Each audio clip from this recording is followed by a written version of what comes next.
आज का हमारा टॉपिक है maintenance and welfare of parents and senior citizens act 2007 part 1। ये एक अहम कानून है जिसको हुकूमत हिंदुस्तान ने 2007 में लेजिस्लेशन के ज़रिए पहले बिल की सूरत में, उसके बाद बाज़ाब्ता एक कानून वजूद में आ गया जिसके दो बुनियादी मकासद हैं। एक ये to provide financial support and security to parents and senior citizens. Number 2, to provide welfare and protection to the senior citizens. कोई इसका मतलब ये हुआ कि जो हमारे मुल्क में 60 साल की उम्र से जो ज़ायद शहरी हैं, चाहे वो वालिदैन हों या सीनियर सिटीजन्स किसी दूसरी रिलेशन में हो, उनके तहफ़्फ़ुज़ात के लिए, उनके मफादात के लिए सरकार ने ये कानून वजूद में लाया है। अगर हम इसके टॉपिक की एनालिसिस कर देंगे तो हम जान जाएंगे कि जो maintenance and welfare of parents and senior citizens act है, अनवान से ही पता चलता है कि ये एक ऐसा कानून है जिसकी रूह से जो सीनियर सिटीजन्स या पेरेंट्स या वालिदैन जिनको हम कहते हैं वो हैं, उनको अपने बच्चों के द्वारा या जो उनके लीगल हेयर्स हो,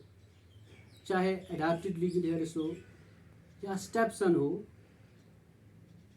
उनके लिए ज़िम्मेवारी है कि वो अपने वालिदैन को मेंटेन करें, उनके लिए नानो कफाफा दें। ना सिर्फ यहाँ पर इस एक्ट के मुताबिक लीगल हेयर्स या बच्चों की ये ज़िम्मेवारी है, बल्कि दूसरी तरफ से यहाँ पर सरकार की कुछ जिम्मेदारियाँ हैं। जहाँ पर एक बच्चे की ये जिम्मेवारी है कि वो अपने वालिदैन की, जिनकी उम्र 60 साल से ज़ायद हो, उनके लिए माहाना नान कफाफा दें। वहाँ पर सरकार के लिए भी ये ज़रूरी है कि वो तकरीबन हर डिस्ट्रिक्ट में, हर स्टेट के हर डिस्ट्रिक्ट में तकरीबन कम से कम एक ओल्ड एज होम एस्टैब्लिश करें, जहाँ पर वो पेरेंट्स या सीनियर सिटीजन्स रिहाइश पजीर हो जिनके यहाँ रहने का कोई इंतज़ाम ना हो। इस तरह से यहाँ पर हम ये जान जाते हैं कि इसके दो मकासद हैं। पहला ये कि to provide the financial security to parents and senior citizens, यानी जो माली या माशी इस्तेहकाम का मसला है वो देना। दूसरा ये कि to provide welfare and protection to the parents and senior citizens, वालिदैन का जो तहफ़्फ़ुज़ है, उनके लिए जो फ़ायदे की बातें हों वो मुहैया करना उनके लिए, ये दूसरी जिम्मेदारी है। गोया कि यहाँ पर इस एक्ट के मुताबिक दो ऐसी चीज़ें हैं जिनके लिए ये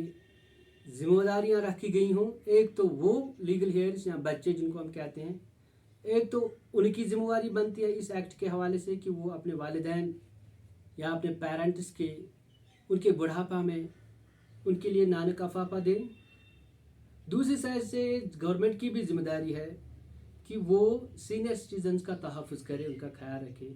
उनकी देख रेख करे, उनकी प्रोटेक्शन के लिए कोई इंतज़ाम करे। सबसे पहले यहाँ पर एक सवाल उठता है कि सीनियर सिटीजन्स कौन होते हैं। जैसे कि मैंने पहले भी अर्ज़ किया है कि वो शहरी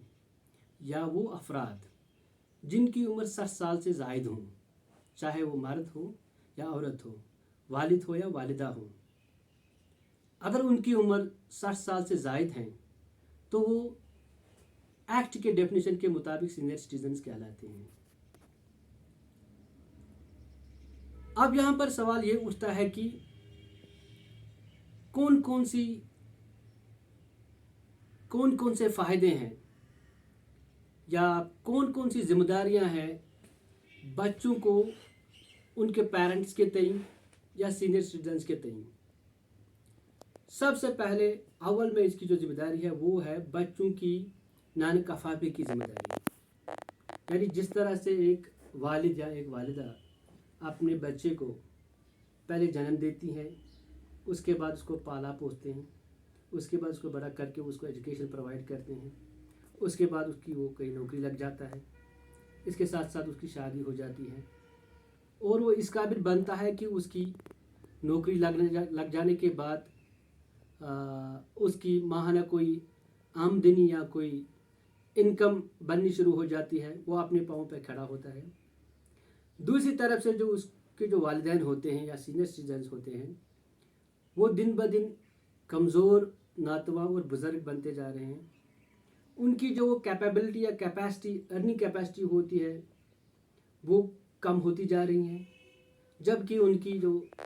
ज़रूरियात ज़िंदगी होती है, चाहे वो अद्वियात की शक्ल में हो,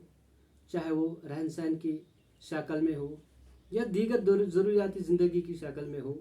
वो बढ़ जाती हैं। चूँकि सबसे पहले इसमें आता है नान कफ़ाफी की जिम्मेदारी, यानी एक बच्चे को, इसमें वो बच्चे भी शामिल हैं जो कि अडाप्ट किए गए हों, या कोई स्टेप सन हो या ग्रैंड सन हो, उसकी भी ये जिम्मेदारी है कि वो अपने वालिदैन को माहाना कोई रकम बतौर नान कफ़ाफा दे दें। ये हुई एक जिम्मेदारी। इसके साथ साथ इसमें शामिल है क्लोथिंग, मेडिसाइंस, या जो दूसरी जो ज़रूरियात, बुनियादी ज़रूरियात हों, वो मुहैया करना, ये एक बच्चे की जिम्मेदारी है। अगर वो ऐसा ना करता है, इससे कैसे रहता है या इस अहम फरीज़े को वो भूल जाता है, जो ना सिर्फ लीगल बल्कि एक मॉरल ऑब्लिगेशन भी है। अगर वो एक लड़का या बच्चा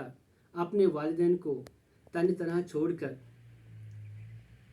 उनके तईं या उनके हक़ में कोई नान कफ़ाफा ना देता है, तो उस सूरत में सरकार ने कुछ ट्राइब्यूनल्स एस्टैब्लिश करने हैं। इस एक्ट के मुताबिक हर एक डिस्ट्रिक्ट में कम से कम एक ट्राइब्यूनल का एस्टैब्लिश करना ज़रूरी है, जहाँ पर सब डिविजनल मैजिस्ट्रेट जो अथॉरिटी है, रिलेवेंट अथॉरिटी है, उसके पास ऐसे पेरेंट्स चले जाएंगे, वहाँ पर एक दरख्वास्त दायर कर लेंगे कि जी सर, हमारा सन या हमारी डॉटर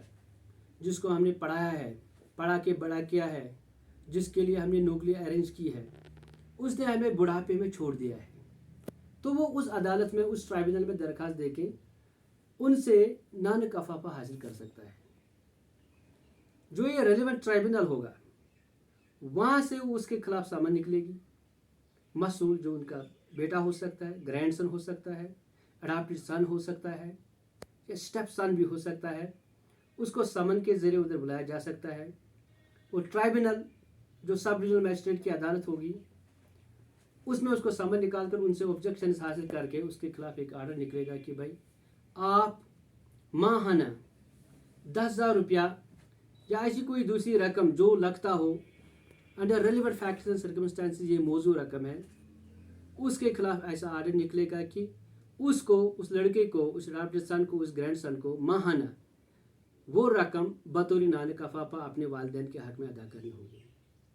इसमें यह भी दिया गया है कि अगर वो लड़का इसमें डिफ़ॉल्ट करता है, यानी ये माहाना रकम जो कि ट्राइब्यूनल ने इसमें मुकर्रर की हो, अगर वो ऐसा अदा करने से रह जाता है, तो उस सूरत में अदालत उसको 3 महीने की सज़ाई कैद भी दे सकती है, या ज़्यादा से ज़्यादा जुर्माना मुआवजा के 5,000 रुपये तक भी उस पर आयद हो सकता है। ये हुआ इसका एक पहलू। दूसरे साइड से इसी एक्ट में ये भी दिया गया है कि अगर किसी वालिद ने या किसी वालिदा ने अपने बच्चे या अपने ग्रैंड सन, यानी लड़के के हक़ में या लड़के के लड़की के हक़ में कोई ऐसा दस्तावेज़, जिसको हम दस्तावेज़ हिबनामा कह सकते हैं या वसीयतनामा कह सकते हैं, या बसा औकात कोई वालिद अपने बेटे को बतौरी गिफ्ट डीड कोई वरासत मुंतकिल की हुई हो, उस सूरत में अगर उसको लगता है कि अब जबकि वो बूढ़ा हो चुका है, उसका वो बच्चा जिसके हक़ में उसने पहले ही कोई ज़मीन का टुकड़ा या कोई रकबा अराजी उसके हक़ में मुंतकिल की हुई बरोई कोई दस्तावेज, चाहे वो सेल डीड हो, गिफ्ट डीड हो,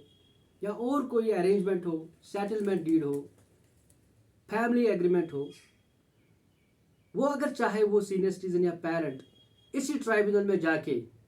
जो SDM की अदालत होगी, सब डिवीजनल मजिस्ट्रेट की अदालत होगी, वहाँ वो दरखास्त दे सकता है और ऐसे दिए गए दस्तावेज को वो कालादम भी करवा सकता है। तो व्यूअर्स, ये था कुछ बुनियादी बातें जो मैंने आपको बता दी maintenance and welfare of parents and citizen act के हवाले से, जो कि पार्ट फर्स्ट है हमारा इस मौजू का। तो आने वाले दूसरे पार्ट में हम इसके दूसरे प्रोविजन्स के हवाले से बात कर लेंगे। इन्हीं अल्फाज के साथ साथ मैं आपसे अलविदा चाहूँगा, लेकिन विदाई से पहले मैं आपसे गुजारिश करना चाहता हूँ कि आप मेरे इस चैनल को सब्सक्राइब कीजिए, इसको लाइक कीजिए और इसको शेयर कीजिए और नीचे दिए गए बेल आइकन को दबा दीजिए ताकि हमारे दूसरे आने वाली वीडियोस के बारे में आपको पहले ही नोटिफाई किया जाए। शुक्रिया।